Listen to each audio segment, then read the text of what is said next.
Hello and welcome back to DriveDriverDriven. I'm Humble and we're back on the MK project again today. Another day of wiring. This time we're working on our Elite 1500 ECU and its associated wiring.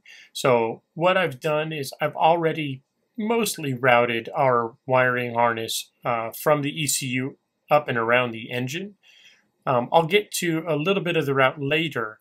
But at this moment, what I'm doing is trimming some of those wires to length and adjusting some of the routing to be a little bit cleaner install for some of our sensors. Throughout this process, you'll see me reference our notes that we made last episode. This is basically the wiring diagram and the resource that you can print using Haltech's software that tells you the color of wire, what device it's for, and then what ECU it's from. So the PDM versus the ECU and so on. We're not terminating anything just yet. Our goal here is to primarily set the wire lengths to all of the sensors on this side of the engine.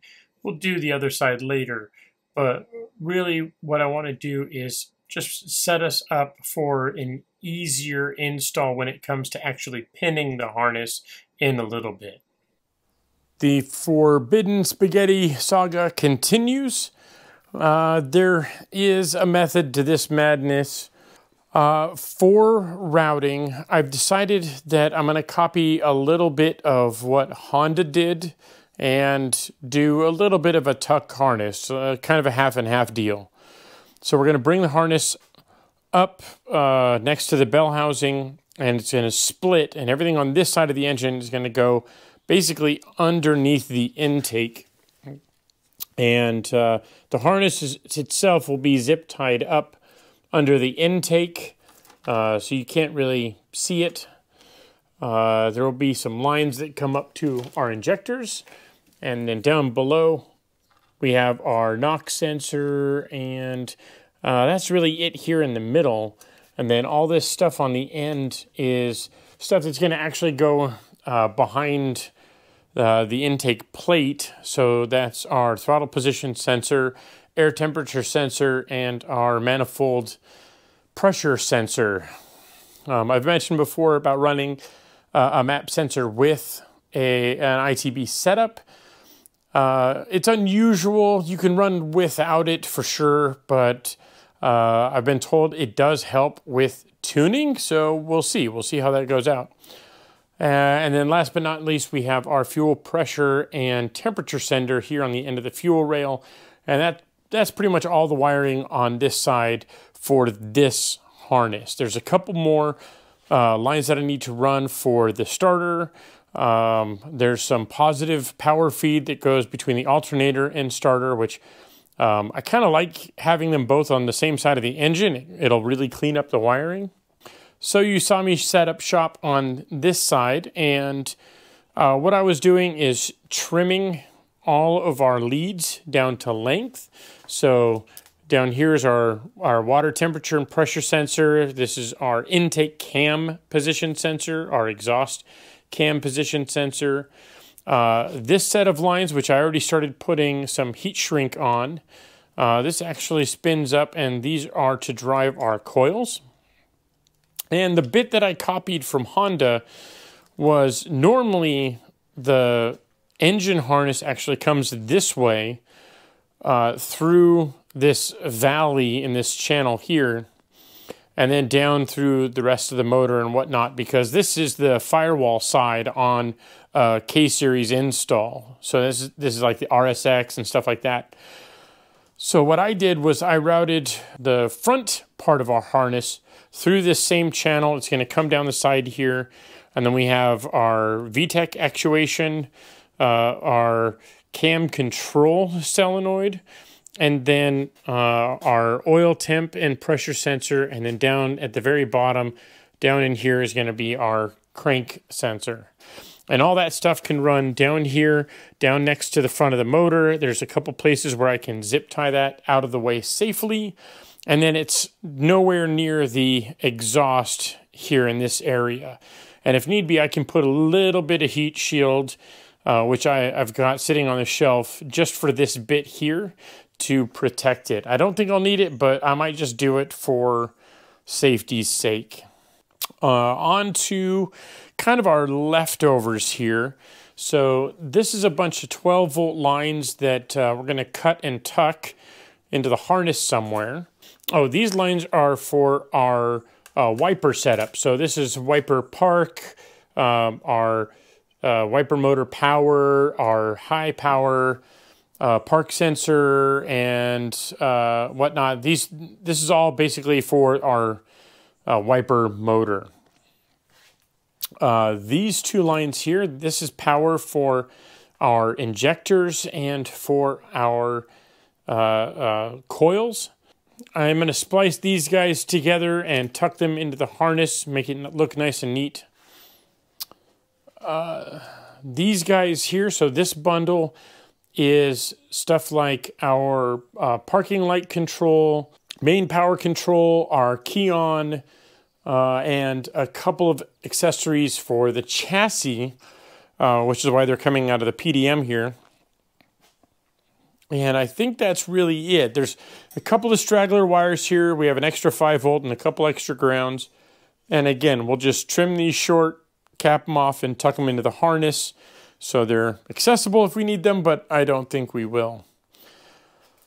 What I'm trying to do is finish out the engine side of the harness, like get everything positioned, get everything more or less terminated to length. Not necessarily put our connectors on yet, but terminated to length so that when it does come time, I can get it all together. I've got a little bit of DR25, but I'm missing the in-between sizes. So this is 1/8 inch, and what I need some 3/8 and I need some 1/4 inch, and then I have 1/2 inch and 1 inch for the rest of the harness, but I ran out of our intermediate sizes.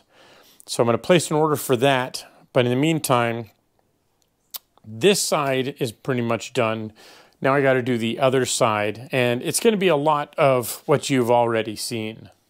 Super captivating screen capture content here, but there's this page that I've been using that Haltech supply for the K-series. They supply this for other engines as well, and what it does is it lines out the sensors, their position, what our pinouts are, if they take 5-volt or 12-volt, and what pin everything needs to sit on, and then again, which pin is which in whatever device. So for ignition or for our cam sensors, so on and so forth.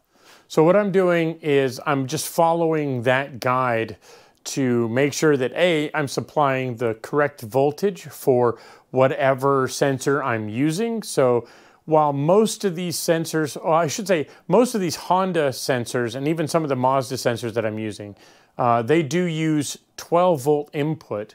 The motorsport sensors, or the Haltech sensors that I'm using, which is to say are temperature and pressure gauges, so that's for oil, water, and fuel, those use a 5-volt source instead of a 12-volt source. So I'm just making sure that I have the correct source for each sensor that needs it.